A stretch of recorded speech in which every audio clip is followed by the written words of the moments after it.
안녕하세요. 반갑습니다. 가문숙 감쌤입니다. 저희 프로그램이 지난주에 시청률을 보니까 우리 방송이 1등을 했다는 소식을 들으니까 너무 가슴이 벅찬데요. 아마 또 내실이 있는 방송이기 때문에 그렇지 않을까 싶은데 제 생각은 욕심이자면 월요일이 아니라 네. 월화수목금토 전요일 네. 그건 제가 확인해 볼게요. 어떻게 됐는지. 통틀어서 1등을 네. 할 수 있도록 더 열심히 하겠습니다. 네. 오늘자 한마디 조금만 더 재수없는 발언을 하자면 일타 클래스는 돈이다. 왜냐하면 제가 지금 저희가 5번째 시간, 첫 번째는 2차 전지를 말씀드렸고요. 두 번째 시간에는 조선업종을 말씀드렸고요. 세 번째 시간에는 제가 지수가 조정을 받아서 카지노를 말씀을 드렸었습니다. 그리고 저희가 또 그 다음 시간에 말씀드린 게 포스코 그룹주를 또 설명을 드렸었고요. 그렇죠. 그리고 이제 오늘 지난주 시간에서 포스코 그룹주를 말씀드렸는데 뭐 이거 제가 왜 우리 일타 클래스가 돈이다라고 말씀을 드리는지 포스코 그룹주의 한 여기 주간에 좀 나가고 보시면, 있네요. 그냥 보시면은 뭐 말씀드리나 마나라고 생각을 합니다. 거기다가 또 조금 있다가 저희들의 수익률을 보시면 매번 이 안 좋은 장에서도 상한가가 터지고 있고 수익률이 나오고 있기 때문에 일타 클래스는 돈이다. 왜냐하면 지금 시장이 굉장히 쏠림 현상이 강하게 나오고 있잖아요. 뻔하기도 사실은 조금 죄송하긴 합니다만 그렇기 때문에 일타 클래스를 더욱더 집중해서 보셔야 한다. 네, 맞습니다. 라는 꼭 말씀을 드리고 싶습니다. 네. 이번 주 한 주간뿐만 아니라 하반기 3, 4분기에 계속 봐야 할 섹터를 조금 정해봤습니다.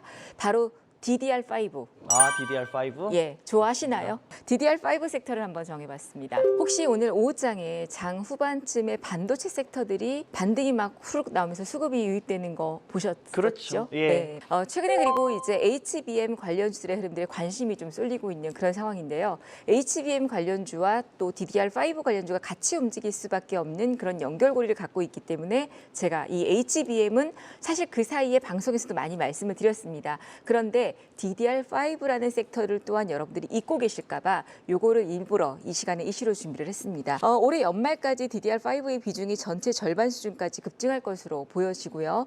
또한 서버용 DRAM 시장이 DDR5 현재 비중에서 약 한 13% 수준에서 연말까지 48% 수준까지 늘어날 것으로 보여집니다. 돈이 될 만한 그런 HBM과 함께 그런 섹터다라고 보시면 될 것 같고 AI, 인공지능, 자율주행이라든지 클라우드 데이터와 같은 이런 시너지를 이루는 산업들이 급성장하면서 DDR5로 전환되는 수요의 증가 속도가 빨라질 수 있다라는 그런 관점에서 지금 이 반도체 업종들이 작년 12월, 올해 1월을 기점으로 해서 최악의 실적 업황을 기록하고 있는 가운데 PC의 시장 또한 올해 하반기부터 2024년까지는 반등이 예상되고 있기 때문에 골이 깊었던 만큼 PC 시장에 탄력이 나올 수 있다라는 관점에서 이제는 저점을 찍고 반등이 나오고 있다. 그래서 HBM과 함께 DDR5도 보자라는 관점에서 바로 이 섹터를 오늘 정하게 됐습니다. 네, 그렇죠. 전환된 요인들 물론 이제 발전이 되니까 업그레이드가 돼야 되는 거는 사실인데요. 그 면밀한 어떤 전환되는 요인들을 한번 찾아본다면 일단 인텔의 사파이어 레피즈가 출시가 되면서 본격적으로 DDR5가 수요가 급증할 것이다라는 예상이 떠오르고 있습니다. 또 데이터 센터가 산업의 특성상 24시간 계속 풀가동이 돼야 한다라는 그런 점과 또는 이제 이렇게 되면 높은 에너지의 소비라든지 발열에 따르는 속도 저하 이런 흐름들을 보완하기 위해서 DDR5로 전환이 돼야 될 수밖에 없는 그런 필연적인 흐름들을 가지고 있고요. 여기에 또 가격에 대한 프리미엄이 축소될 수가 있고 2023년 초부터 진행되고 있던 이 글로벌 DRAM 공급 업체 3사의 공격적인 감산 대상이 바로 DDR4라고 합니다. 그렇게 되니까 감산 영향으로 인해서 바로 DDR4의 공급의 축소가 진행이 되면서 DDR5의 가격 프리미엄이 크게 축소되는 그런 흐름이고요. DDR5와 DDR4의 일반 제품의 가격 차이가 무려 2021년도 12월에는 170% 차이가 났다라고 하는데 엄청나죠. 예. 네. 그런데 이게 2023년 5월이 되면요. 어느 정도 축소가 되냐면 25%까지 축소가 거의 된다고 붙었네요. 합니다. 예, 엄청나죠. 그러면 이렇게 축소가 된다면 당연히 교체를 할 만한 메리트가 있는 거죠. 그래서 DDR5는 DDR4의 기존 제품보다 15에서 30%가량 비싼 고부가 제품이기 때문에 성장과 함께 수익성도 보장이 된다. 그런 면에 있어서 현재 지금 DDR5의 침투율이 10% 정도밖에 안 되지만 시간이 지나면서 침투율은 굉장히 성장할 수 있고요. 거의 지금 10% 정도 되는 침투율이 2023년도에는 20% 그리고 2024년도에는 경우에는 무려 거의 한 50%까지 성장할 수 있다라고 하니 지금 이 시점에 반도체 업황이 바닥을 찍고 상승하는 시점에서 분명히 DDR5는 성장할 수밖에 없는 AI와 함께 성장할 수밖에 없는 섹터이기 때문에 우리가 관심을 가져야 한다라는 관점에서 전환해야 되는 그런 요소이고 필연적인 장점들을 가지고 있다라고 보시면 될 것 같습니다. 섹터들이 분명히 있을 텐데 사실 반도체 하면 우리가 막연히 반도체 하면 반도체 안에 굉장히 많은 섹터들이 있습니다. 네. 물론 전기차도요. 전기차 안에 많은 섹터들이 있지만 반도체하고 두리뭉실하게 다루지 않고 HBM, DDR5, 뭐 FPCB 이렇게 여러 가지 섹터로 나눠서 이제 이 시간에도 공부를 하고 싶은데요. 이 DDR5 중에서 수혜가 될 수 있는 그런 섹터를 본다라면 일단 패키지 기판 섹터 하고요. 그리고 수동 부품 섹터를 볼 수가 있다라고 보여지는데 패키지 기판 섹터 같은 경우에는 DDR5로 전환할 시에 FCBOC라는 이 기판기가 20에서 30% 이상 상승할 수 있다라고 보여집니다. 그리고 과거에 이 D램 대전환했을 초기에 기판 가격이 상승하면서 상승 가격 효과가 가장 높아서 바로 이 기판, 패키지, 기판 관련주들이 큰 폭으로 상승했던 그런 흐름들을 확인할 수가 있거든요. 그래서 지금 이 시점에도 우리가 관심권에 본다라면 기판 관련주들 그리고 AI 수요가 증가되면서 대면적화 그리고 고다층화로 인해서 FCBGA 수요가 증가가 되기 때문에 이 기판 관련주들을 관심 있게 봐야 하고요. 그리고 이제 또 한 섹터가 바로 수동 부품. DDR4 대 DDR5 모듈의 가장 큰 차이점이 바로 이 수동 기판에 대한 흐름이다라고 보시면 될 것 같아요. 그래서 전환했을 때에 모듈당 이 수동 부품에 대한 부분들이 5배 이상 증가가 되기 때문에 수동 부품에 대한 섹터와 그리고 기판, 패키지 기판 섹터들이 가장 초기에는 먼저 관심을 가지면서 주가의 흐름들도 상승할 수 있지 않을까라는 관점들이고요. 여러 개의 이제 뭐 종목들이 있는데 또 종목들 중에서도 우리가 관심 있게 봐야 할 섹터들이 또 있겠죠. 네. 예. 그래서 저는 이제 요 섹터로 본다면 요 두 가지 섹터가 가장 또 눈여겨볼 만한 섹터가 아닐까 싶습니다.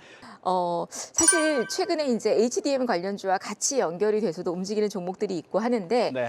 오늘 제가 가지고 온 종목은 해성 DS라는 종목입니다. 해성 DS. 예, 요 종목도 우리 양쌤도 아마 관심이 있으셨지 않았을까 싶은데 네, 관심 줍니다. 예, 메모리 업황 회복과 함께 DDR5 수혜주로서 이 이익률도 굉장히 성장할 수 있는 그런 종목이고요. DDR5의 가장 큰 수혜가 될 수 있는 종목이면서 업황 회복과 함께 최근에 또 이제 종목이 우상향되고 있는 그런 그림들인데 차트를 잠깐 보시면 최근 이제 많이 좀 상승했기 때문에 투자자 입장에서 이거 좀 많이 상승하지 않았어라고 생각하실 수 있는데요. 최근 시장의 특징이요. 또 하나는 가는 종목이 갑니다. 센 종목이 셉니다. 그래서 조정도 깊지 않고 계속 우상향이 되고 있는데 해성 DS 같은 경우는 많이 오른 것 같지만 주봉의 흐름을 본다라면 DDR5에 대한 수혜도 있지만 전고점을 바로 목전에 지금 두고 있는 그런 상황인데요. 제가 볼 때는 이 기류를 타고 간다면 74,700원 전고점 돌파도 하고 8만 원 이상도 돌파할 수 있는 그림들이 충분히 연말까지 나오지 않을까. 그래서 사실 감 대표는 이렇게 가는 종목보다는 눌림목이라든지 이제 출발하는 종목들을 많이 선호하는데 요즘 시장에서는 이렇게 가는 종목들의 힘이 좋다라는 그런 관점과 함께 해성 DS, DDR5의 가장 큰 수혜주가 되지 않을까라고 보여지고요. 다른 또 그런 종목들은 잠시 후에 공개 특강에서 제가 또 말씀드리도록 하겠습니다. 안녕하세요. 3개월 전부터 자녀를 위해 LNF를 매수 중인 주식 초보 아빠입니다. 최근 제 고민이 바로 이 LNF인데요. 다른 2차 전지주가 오를 때도 내릴 때도 제가 산 LNF는 주가가 떨어지기만 합니다. 제2의 포스코 그룹주가 되길 바라며 LNF를 계속 매수해도 될까요? 제가요 방송 들어오기 전에 어떤 얘기를 들었냐면 저희가 지난주에 포스코 그룹주를 이 시간에 말씀드렸었어요. 이슈로 네. 이슈 탐구 시간에. 네네. 그러면서 양쌤하고 제가 이구동성으로 말씀드릴 때 솔직히 에코프로가 급등해서 날아가지만 저는 에코프로를 지금 추천을 드리고 싶지는 않다. 뭐 한간에 에코프로가 없으면 뭐 바보 같은 투자다 이렇게 얘기는 하지만 오히려 저는 지금 포스코 그룹주가 진짜 찐 2차 전지로 탄생한다라고 보고 그때 양쌤이 저한테 네. 대표님 그러면 감쌤은 포스코 그룹 중에 어떤 게 그럼 제일 좋냐라고 질문하셨잖아요. 네. 그때 저는 포스코 홀딩스, 네. 포스코 퓨처엠 네. 그리고 포스코 DX가 네. 탑이다라고 네. 말씀드렸고 우리 양쌤도 저랑 동일한 생각을 하셨었죠. 네네네. 예, 그리고 그거를 해야 된다. 그래서 지금도 제가 늦지 않았냐, 그럼 내일 아침 사도 되냐라고도 여쭤봤었죠. 네.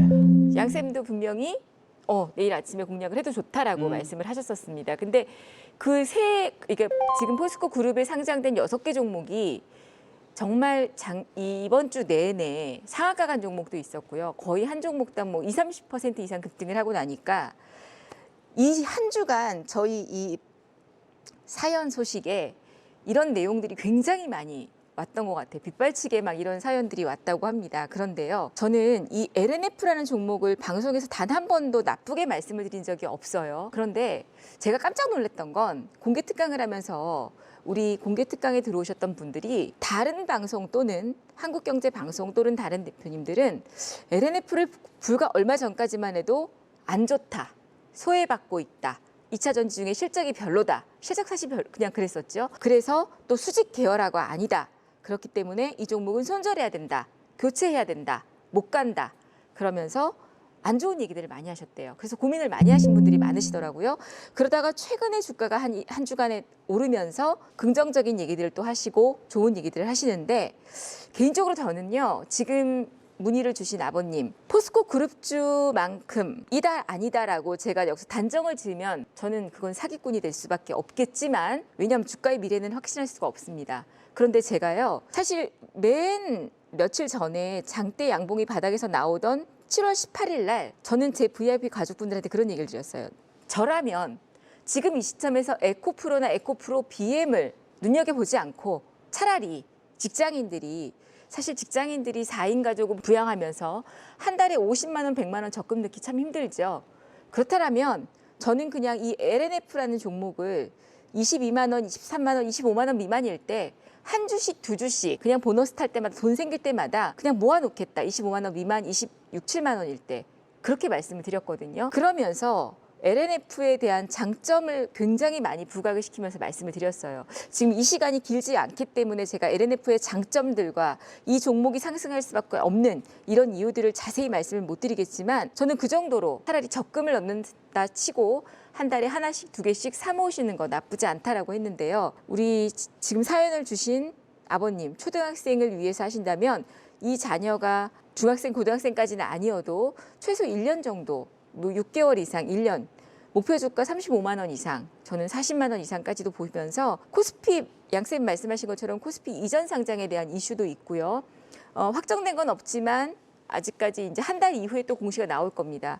저는 그래서 LNF 자신 있습니다. 괜찮습니다. 대주주인 세로닉스도 나쁘지 않고요. 분명히 제대로 양극재 종합, 양극재, 음극재, 폐배터리, 이 배터리 종합 회사로 새롭게 재평가되고 거듭날 거라고 생각합니다. 그렇게 말씀드리고 싶습니다. 그냥 놔두십시오. 네. 너무 확고하죠?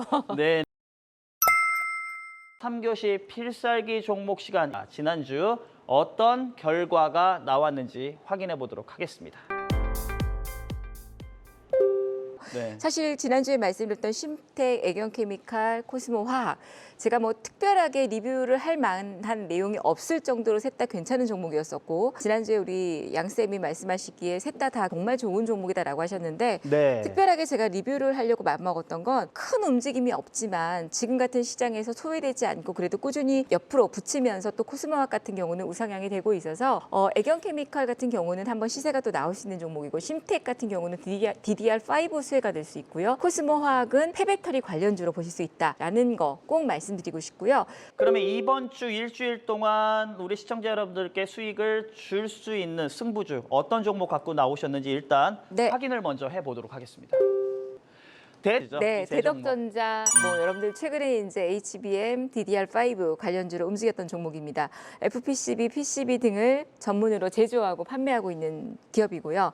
삼성전자, SK 하이닉스, LG전자 등이 주거래처인 기업이죠. 자율주행과 연계해서 탑재되는 전장용 부품 관련주, 플링칭 볼그레이드 어레이를 공급하고 있는 그런 회사입니다. STX, 요것도 제가 최근에 보고 있는 기업인데요.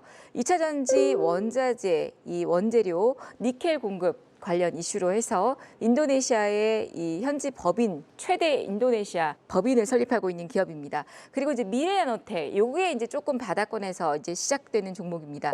2차 전지 양극재 필수, 수소나 리튬, 관련주로 보시면 될 것 같은데 광학필름에 대한 부분들은 안정적인 캐시카우를 가지고 있는 종목이다. 그래서 양쌤이 지금 말씀하신 것처럼 최근에 가는 종목 중에서 제가 지금 골라봤는데요. 이번에는 좀 이겨야 되지 않겠습니까? 그래서 세 종목을 화이팅! 갖고 나왔습니다. 근데 종목이 다 정말 좋은 종목들입니다. 네, 네. 안정적으로 수익을 낼 수 있는 종목이다라고 보시면 좋을 것 같습니다. 감쌤의 비밀과외, 돈 버는 비밀과외입니다. 최근에 시장에 이슈가 되는 종목들 그리고 특별히 제가 또 이벤트도 준비하고 있으니까요. 감쌤의 특별한 돈 버는 특별 과외를 통해서 이 시장에 본격적으로 이 상승이 나오고 있는 불꽃 돌파 매매 흐름들 그런 종목들을 한번 소개받으시고요. 공부하는 그런 시간 갖도록 하겠습니다.